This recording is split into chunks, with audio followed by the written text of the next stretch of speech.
warahmatullahi wabarakatuh. Bila rabbil alamin ala ni'matika ya Allah sallallahu alaihi Muhammadin wa ala alihi wa ashabihi man tabi'a bi sanin yaumiddin.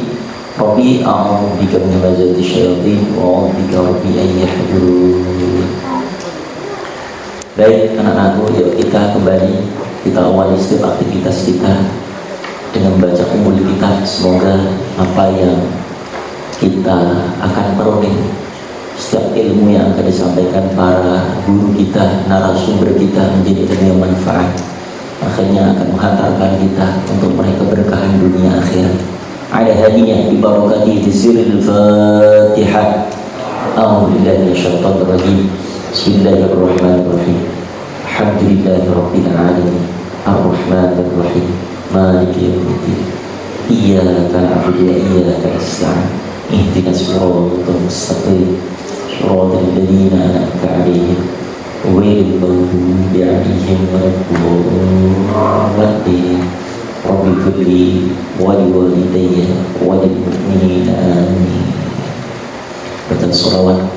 Allahumma shalli ala sayyidina Muhammadin tibbil qulubi wa dawaiha wa afiyatil abdani wa shifaiha wa nuril absari wa diyaiha wa ala alihi wa sahbihi wa sallam. Dua kali lagi sama-sama. Allahumma sholli ala sayyidina Muhammadin tibbil qulubi wa dawaiha wa afiyatil abdani wa shifaiha wa nuril absari wa diyaiha wa ala alihi wa sahbihi wa sallam. Allahumma sholli ala sayyidina Muhammadin tibbil qulubi wa dawaiha wa afiyatil abdani wa shifaiha wa nuril absari wa diyaiha wa ala alihi wa sahbihi wa sallam.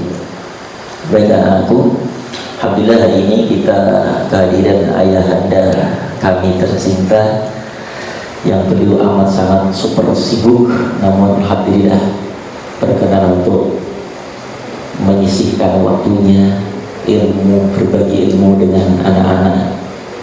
Mudah-mudahan waktu, tenaga, ilmu yang beliau akan sampaikan kepada kita semuanya Allah yang membalas menjadi ilmu yang manfaat. Ini yang termasuk salah satu amal jariah, walaupun sudah tidak ada orang yang pernah mengajar kita, ya, orang yang mendidik kita, lalu ilmu itu terus kita amalkan, maka pahala mengalir terus.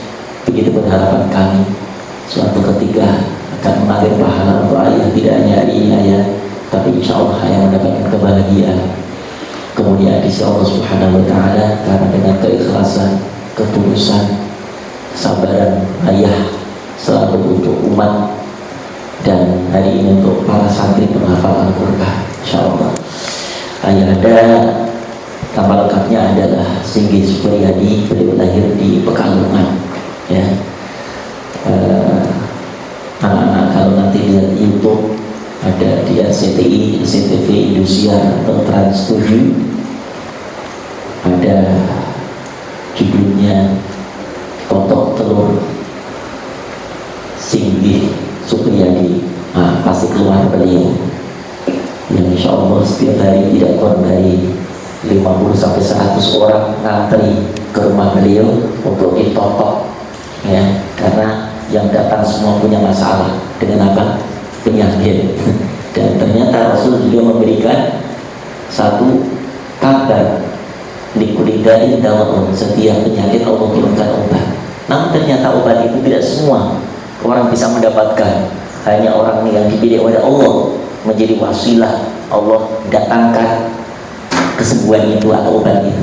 Nah ternyata Allah pilih ayahanda sehingga ini ternyata lewat ilmu beliau, lewat pengetahuan yang Allah berikan kepada beliau, banyak menolong membantu kepada jamaah pasien.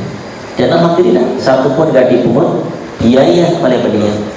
Nah inilah karena keikhlasan beliau, karena ketulusan beliau, ya Allah kemudian terus, ya, berikan satu kesembuhan kepada setiap pasien. Dan hari ini Beliau memang sengaja kita undang khusus yang tidak hanya untuk bagaimana cara penyembuhan, menangani, dan mungkin praktek nanti ayah ya beberapa santri, tapi faktor apa yang bisa menjadikan orang itu jadi penyakitan? Ternyata salah satunya faktor makanan. Nah, beliau pernah sampaikan ke Farid, ya, ke Abi, bahwa makanan ini, sehingga ada beberapa pasien kemudian sampai stroke juga karena yang melatar belakangan makanan. Pas ya dengan adanya pelatihan ini, konsumsi ikan mudah-mudahan menjadi makanan terbaik, protein terbaik. Kita bisa mengalihkan makanan-makanan yang enggak sehat itu, sehingga insya Allah sebelum sakit kita bisa untuk menjaga agar tidak sakit. Karena yang amat sangat mendominasi penyakit adalah faktor makan. Nanti kita dengarkan ya lengkap ya, sampai asal nggak apa-apa ya. Insya Allah. Kemudian beliau pernah mengenyam pendidikan perguruan tinggi di pendidikan atau di kampus RPN ya, Universitas apa ini? Nadine Indonesia ya. Beliau tinggal di Argo, kemudian beliau seorang terapis yang memang anugerah karunia Allah. Beliau juga seorang pegawai Allah. Apa pegawai Allah? DKM. Apa pegawai Allah? Jabatannya lebih tinggi daripada presiden dan menteri. Kalau menteri pembantu presiden, ini langsung beliau pembantu. Pegawai mana lebih tinggi? Pegawai presiden, pembantu presiden, apa pegawai Allah? Tanpa gaji, tanpa ada uang tunjangan, langsung Allah yang menggaji. Kapan gajinya? Tidak cash saat ini, tapi Allah akan cashkan setelah malam pertama di alam barzah. Kita semua akan mendapatkan itu kalau saat ini kita tanam kebaikan. Maka seperti itu pun kita masuk alam kubur malam pertama, semua datang tahajud kita, sedekah kita, tilawah kita. Nah, beliau alhamdulillah banyak tabungannya, dan termasuk beliau setiap bulan beliau dengan keluarga alhamdulillah menjadi salah satu donatur pesantren kita. Selalu beliau melalui Bunda Sigir, Ustaz mau dicek sudah sampai kiriman untuk beli beras. Alhamdulillah beli istiqomah, kadang lupa minta diingatin yang Bunda Sigir, tolong ingatin Ustaz kalau lupa ya. Alhamdulillah, mudah-mudahan setiap apa yang kita nikmati, baik kita makan sesuatu seteguk, insya Allah akan menjadi amal beliau, tabungan beliau, aset beliau, invest beliau di sisi Allah Subhanahu wa Ta'ala. Insya Allah ya, setiap kumandang ayat akan mengalir pahala. Karena apa? Tidak hanya untuk bapak ibunya, tidak hanya untuk gurunya, tapi syafaat Al-Quran adalah untuk mereka yang memberikan fasilitas sarana. Mereka bisa punya energi karena ada makanan yang telah disuplai, dan itu dari para muhsinin. Di belakang layar mereka nggak tampil, tapi ditulis dicatat oleh para malaikat dengan apiknya. Baik anak-anakku, tidak panjang kalam, yuk kita dengarkan untaian nasihat dari ayah ada tercinta, ayah ada Siti Supriyadi. Insyaallah mudah-mudahan manfaat. Pokoknya serahkan sepenuhnya ke ayah. Mau pulih sejam, pulih 2 jam, pulih sampai maghrib. Ayo silakan ya. Pak Didi nanti moderator yang kedua ya. Ya boleh situ ya.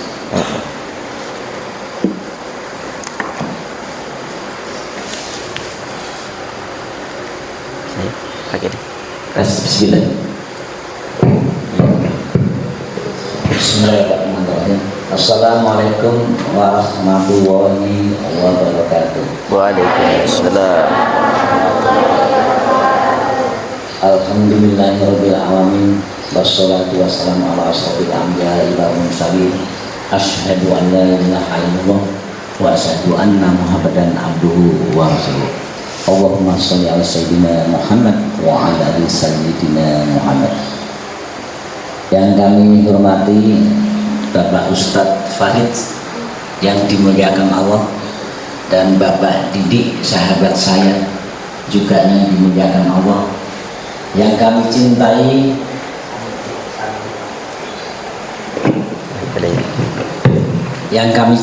santriwan dan santriwati yang cantik-cantik dan yang ganteng-ganteng.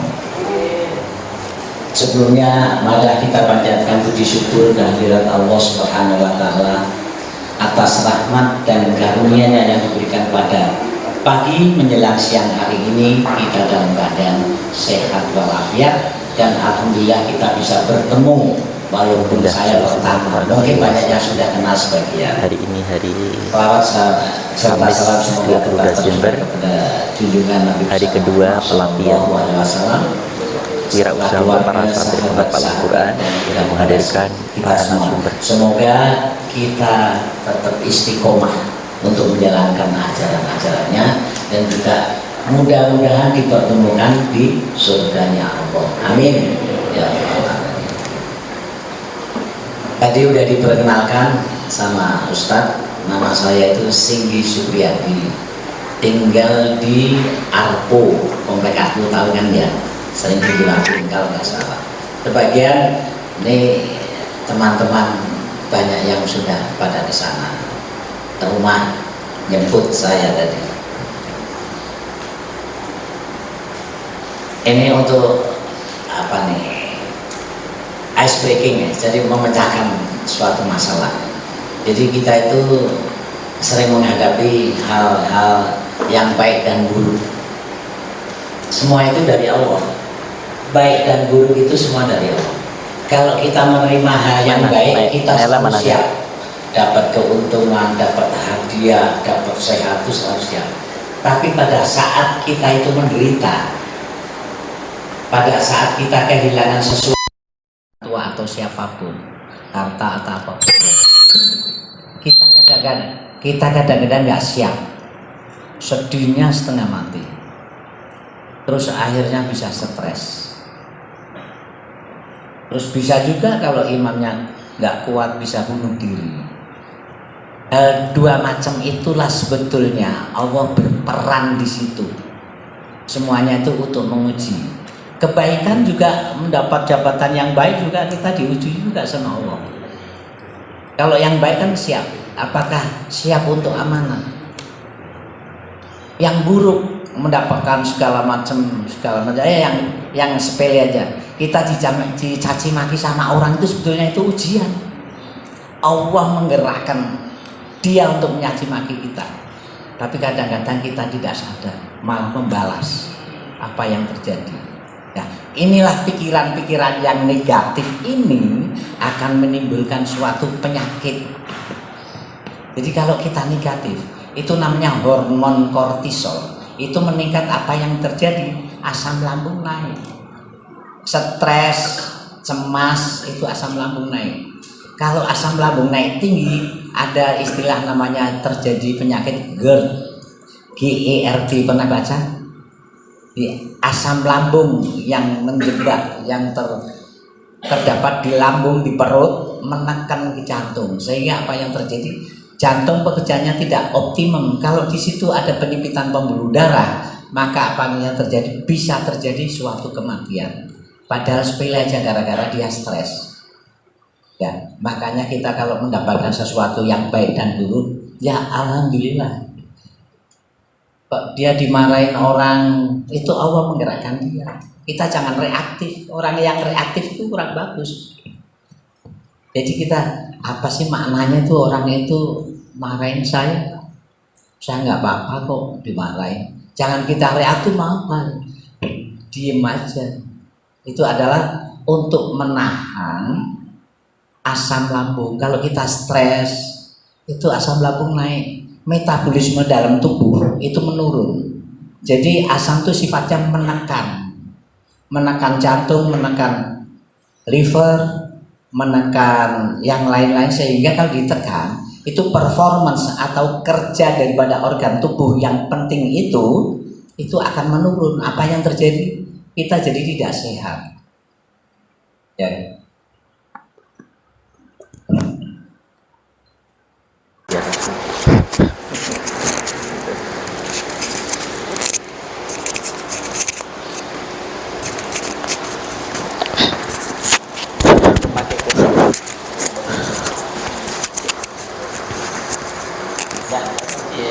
Iya ya, ini aja lah ya. Nggak boleh. Maaf, ya. Sandaran enak. Jadi yang kita cegah awal-awal adalah kita jangan negative thinking, suudon ya.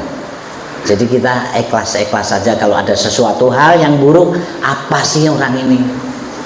Maknanya apa sih? Itu semua adalah ujian dari Allah yang digerakkan oleh orang yang disuruh Allah. Kamu marahin itu, kamu copet itu. Nah ini ada cerita ya. Cerita ini bukan ria, tapi cerita sebagai pembelajaran. Saya itu sekolahnya pelayaran. Jadi setelah lulus jelas kan berlayar. Nah, pada saat lulus saya mengelamar di suatu perusahaan internasional, namanya pada saat itu tahun 80, belum jadi air lah, 1980. Saya diterima di suatu perusahaan pelayaran internasional. Lainnya itu Eropa. Dengan senangnya, masih muda mau ke Eropa, kayak apa perasaannya? Gratis kerja di sana di perusahaan. Terus pada saat final dicek secara administrasi, paspor saya hanya 24 lembar. Syaratnya 48 lembar, harus ngurus nih. Dikasih waktu 3 hari, kapal mau berangkat 3 hari lagi. Terus dengan cara saya deal sama imigrasi, hari H jadi dengan biaya sekian. Pas hari H-nya uang saya dicopet sama dompetnya. Apa yang terjadi? Ya nggak bisa masuk ke imigrasi, masuk pun ketemu kan nggak mungkin. Saya ke perusahaan pelayaran ngomong kalau saya tuh punya pengalaman seperti ini. Nah, dia kan nggak mau tahu. Loh ini kan persyaratan sebelum diterima harus seperti ini. Kalau ini gugur ya Anda fail, gugur ganti orang lain. Terus saya tetap berusaha mencari teman saya di mes pelayaran di Jakarta. Nggak bisa bantu juga. Terus sampai maghrib segala macam, saya kan nggak punya duit, KTP semua kan habis, hilang, dicopet. Terus begitu mau sholat maghrib, teman saya datang, ini kalau mau kerja nih, apa ini, lihat perusahaan Arko yang sekarang saya kerja, saya tempat itu. Akhirnya apa? Saya ngelamar, pendek cerita saya diterima. Akhirnya saya diterima sebagai pekarwo, ternyata lebih baik daripada saya berlayar, karena berlayar di kontraknya 2 tahun. Kali ini sampai bosan, sampai usia pensiun. Artinya apa? Bahwa kegagalan itu tidak selalu menderita, ada sesuatu kebaikan. Nah ini untuk dicermati. Kalau menerima hal-hal yang kurang baik, belum tentu hasilnya itu seperti yang kita pikirkan. Allah memilih itu. Mendingan copet menyuruh, copetlah itu. Ternyata hasilnya lebih bagus, menyelamatkan. Itu salah satu pengalaman. Pengalaman yang lain, membelain uang 10.000 menghantarkan sebanyak nilai kalau didilih dengan uang. Ini pengalaman. Ini sebagai untuk pembelajaran. Jadi saya masih kerja di laut. Pada waktu itu saya sudah pensiun, tapi disambung lagi kerja di tempat yang sama, tapi PT-nya berbeda, pendapatannya hanya sebatas kontraktor aja. Nah, suatu malam istri saya bilang, mau nggak nganter saya, ada orang mau beli batik. Istri saya kan jualan batik, buka galeri. Dia minta tolong, rumahnya jauh di Reni Jaya. ya nggak apa-apa. Kalau secara bisnis untungnya itu hanya 5.000, jalan macet segala macam. Saya bilang jangan melihat uangnya, ini rezeki dari Allah, kita syukurin aja. Ayatnya apa? La in syakar la azidanakum ila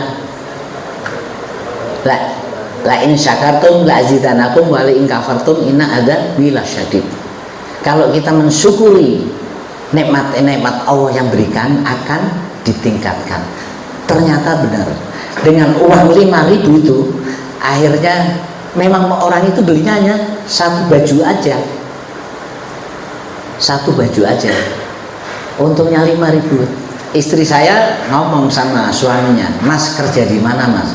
Saya kerja di Star Energy, sama kayak Pak Singgih di oil company juga. Istri saya ngomong, ini sekarang jadi kontraktor, jadi hanya kontrak aja gitu. Nah akhirnya ini aja nih, kalau mau ngelamar dikasih kartu nama, ternyata apa? Itu teman saya yang sekolah sama saya di Amerika, dia jadi vice president. Saya ngelamar aja, ngetik, bikin CV seperti orang ngelamar biasa. Jam 8 saya ditelepon, Singgih, kamu HP-nya ganti? Iya, saya butuh kamu. Terus ngapain? Saya udah kirim CV. Oh iya, saya udah baca, makanya saya telepon kamu. Kamu ganti orang boleh, mau nggak? Ya mau, tapi melalui proses tes. Pendek cerita, saya dites, diterima. Artinya apa cerita ini? Hal yang sepele hanya 5.000 mengantarkan sesuatu yang lebih besar.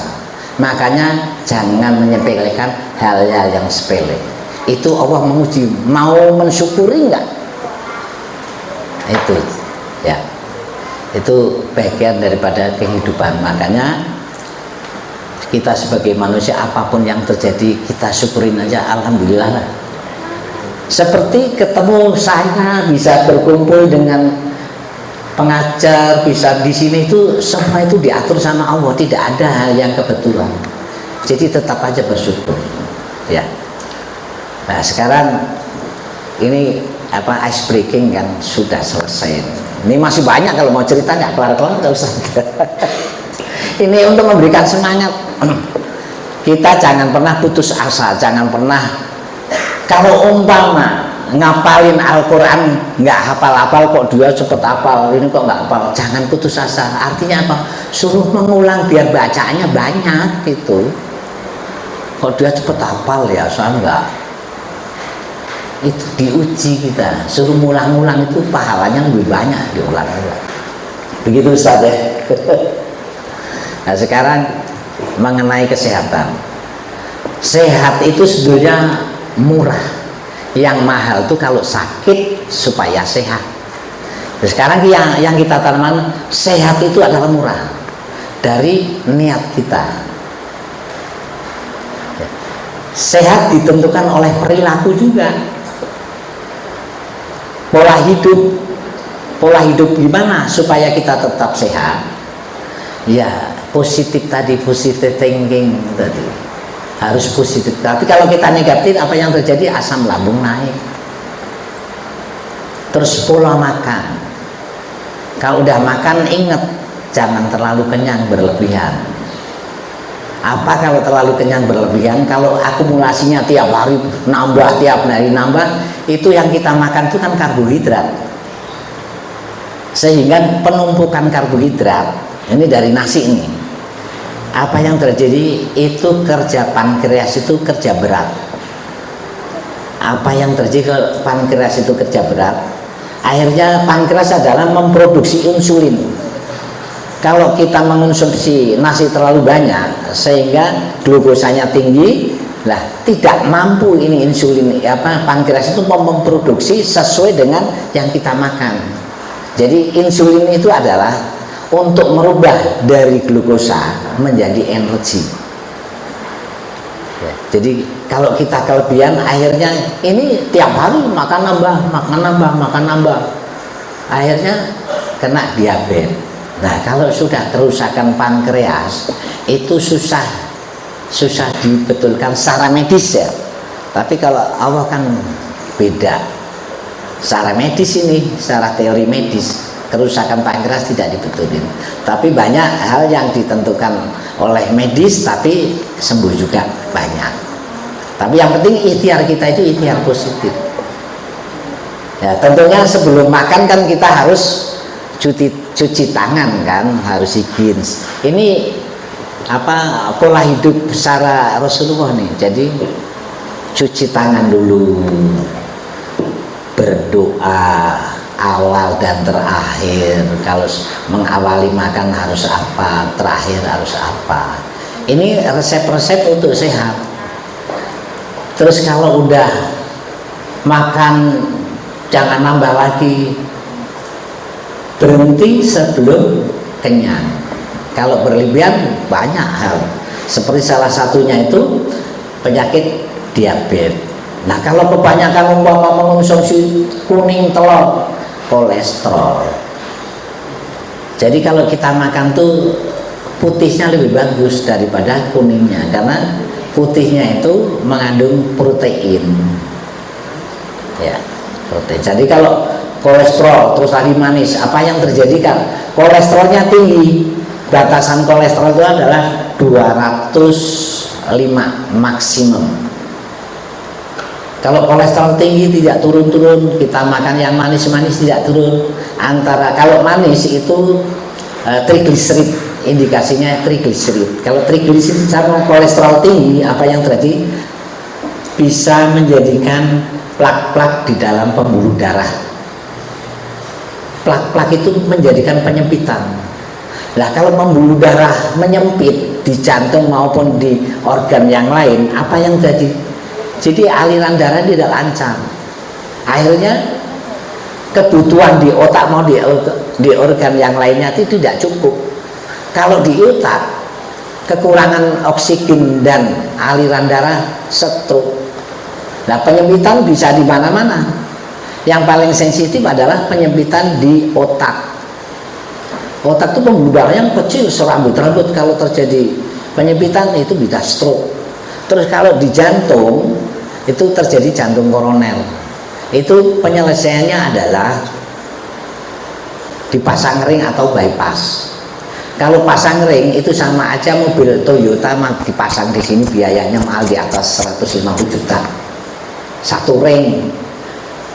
Kalau di CT scan atau di USG ada berapa titik, berapa ngitung aja. Itu dari kesalahan pola makan yang berlebihan. Kapan bisa terjadi? Kapan saja, tergantung pola makan. Nah pola makan itulah yang menentukan kita sehat atau enggak. Makanya kalau kita lapar, makanya jangan balas dendam. Jangan balas dendam, nambah. Terutama nih laki-laki. Halo Mas Taufik, ketawa beliau. Saya nggak menyinggung.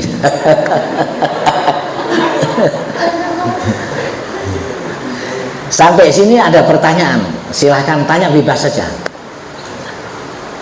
Ya, silahkan.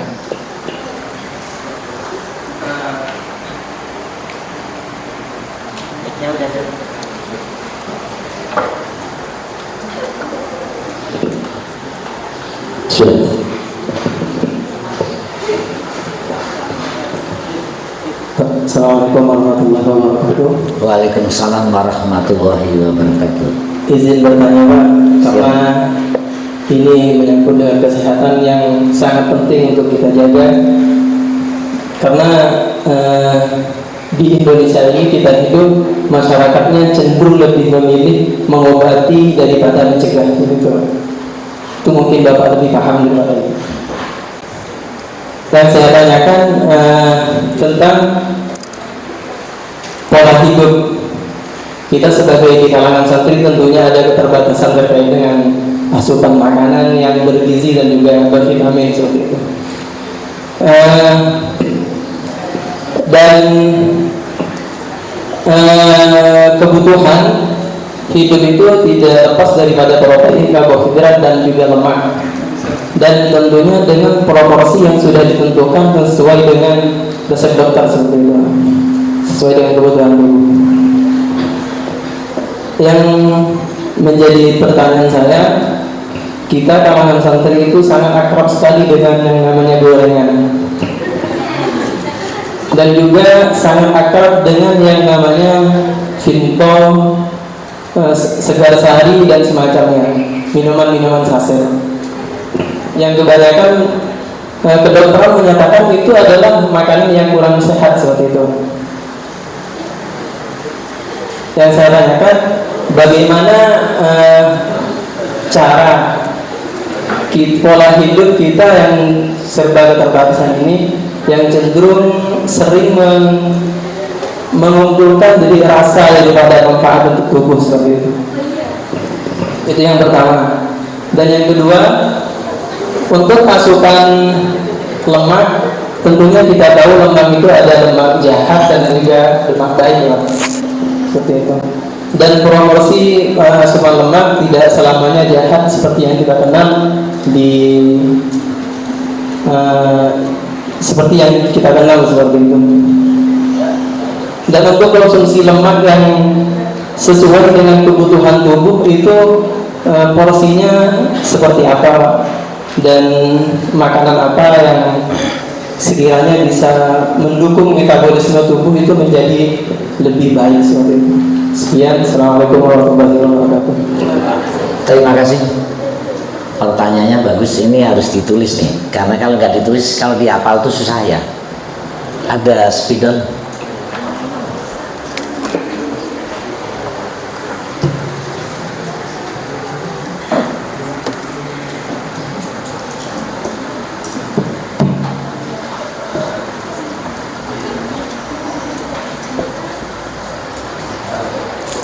Pertama adalah tadi yang saya sampaikan, bahwa sehat itu dari diri kita, ya, dari diri kita, bukan dari orang lain.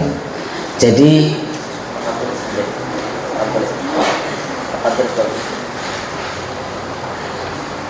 oh ya, nggak lihat ya.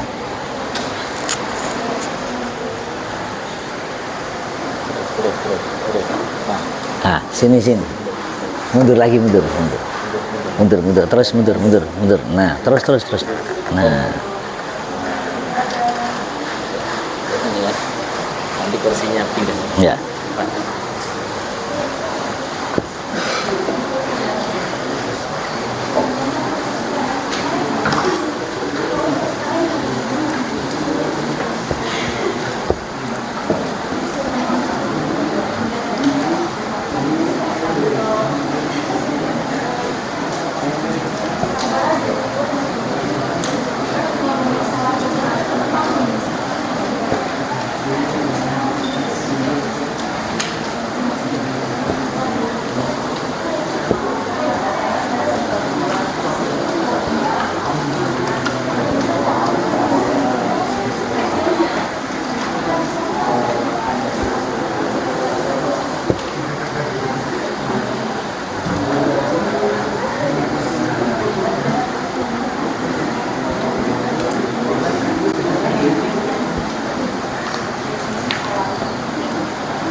Ini jelas nggak bisa dibaca ya?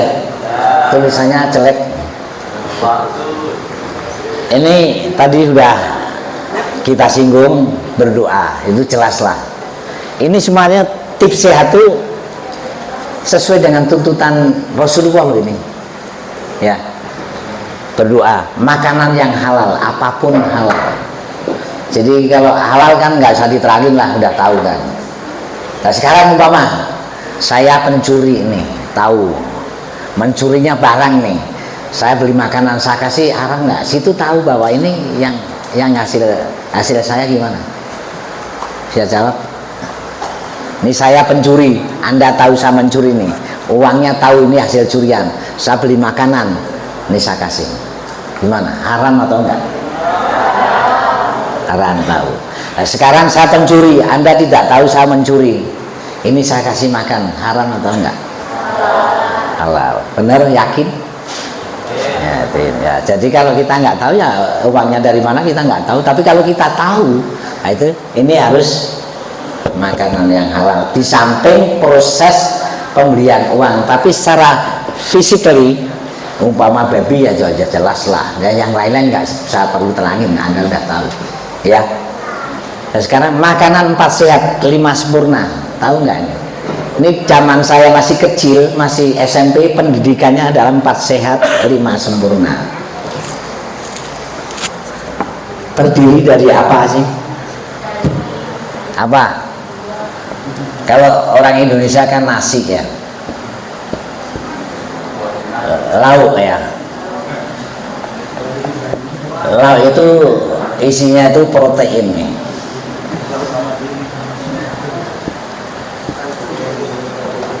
Dan ada kolesterol.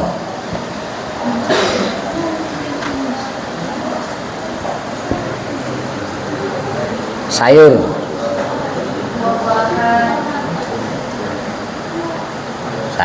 terus apa lagi? Buah. Terus biar sempurna, susu.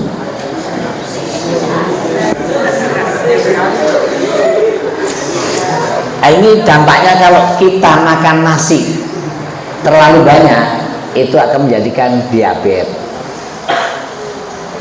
diabetes mellitus M, TB. Ya, tadi udah saya singgung ya, TB. Ini kalau lauk, ini lauk contohnya iga sapi. Iga sapi itu kolesterolnya tinggi, ekor sapi tinggi juga. Terus kambing itu kolesterol rendah, tapi yang tinggi adalah natrium. Natrium itu membuat kental darah. Jadi kalau umpama kita tahu tekanan darah kita itu umpama 90, bawahnya, atasnya 140, jangan pernah makan kambing. Kalau makan kambing apa? Itu akan menjadikan darah kental. Tekanan tinggi, darah kental, bisa pecah pembuluh darahnya. Apa yang terjadi? Kalau pecah pembuluh darah di otak, itu akan menjadikan stroke. Apakah anak kecil bisa stroke? Bisa. Jadi pasien saya umur 9 tahun stroke, umur 17 tahun stroke, gara-gara makan telur puyuh setiap hari. Telur puyuh itu kandungannya 3.640 mg per desiliter. Sedangkan telur biasa, telur ayam biasa adalah 120. Berapa kalinya? 30 kali. Lah kalau makan bubur plus telur puyuh 2 tusuk isinya kan 6. Berapa itu? Selama sebulan saya tanya, makan sampai kapan? Ya hari-harinya kira-kira sebulan, stroke. Jadi hati-hati, jangan pernah makan telur puyuh aja lah. Telur yang lain tapi putihnya, ya. Nah, ini sayur. Sayur itu terdiri dari, tergantung sayurnya apa. Kalau bayam dia puringnya tinggi, menjadikan, kalau kepuring tinggi menjadikan asam urat. Asam urat untuk semua, karena kesehatan adalah nikmat terpenting setelah nikmat iman dan Islam. Makanya ada doa dari Rasulullah yang diminta, yang diajarkan kepada kita adalah Allahumma inna nas'aluka salamatan fi dinina. Kemudian yang kedua apa?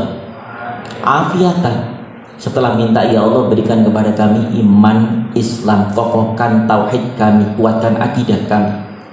Kemudian yang kedua, afiatan fi jasadina, ya Allah berikan kesehatan selalu tubuh kami. Gak akan bisa sholat saat sakit, gak bisa makan kalau saat sakit, walaupun ada makanan dihidangkan di depan kita. Untuk itu amat sangat penting sekali ilmu kesehatan ini yang sudah Allah berikan melalui ayah, Allah hadirkan di tempat pesantren ini. Semoga insya Allah kalian bisa mengambil manfaat dan hikmahnya. Apa yang beliau sampaikan tentang makanan-makanan yang tidak layak, tidak pantas untuk dikonsumsi, tinggalkan. Lebih baik mencegah daripada mengobati. Karena Abi lihat hobi gorengan, hobi jajanan yang sirup, minuman saset hampir setiap hari. Abi perhatikan, ya Allah. Ya, Abi alhamdulillah selalu minum air putih,